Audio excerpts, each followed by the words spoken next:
In times like this, these are not the times we begin to ask God, Lord, what will you do for me? The cry of sons in Zion has changed. And the cry of sons is, Lord, what can I do for you? What can I do for you in times like this? What can I do for you?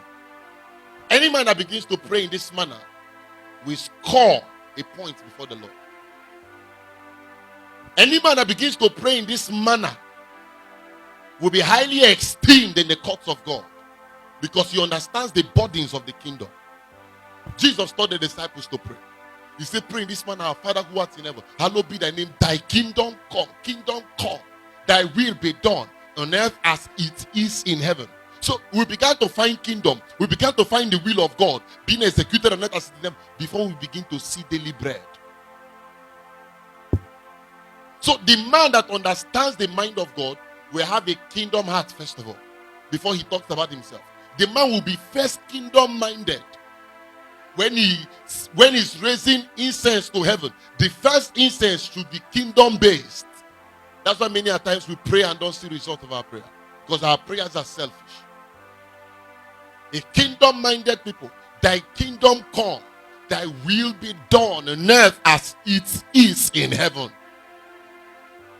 I've told you severally that prayer is not just that we are praying.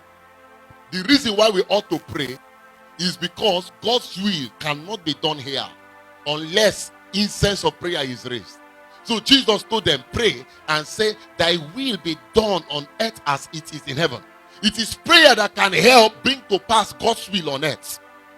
Without prayer, the will of God will not be executed. That's why before Jesus began his ministry, he was found at the wilderness praying 40 days and nights before he began. And before he went to the cross, we found him at Gethsemane praying, and the word of the Lord said, the angel of the Lord came and strengthened him. So it was by prayer Jesus executed, enforced the will of God on earth.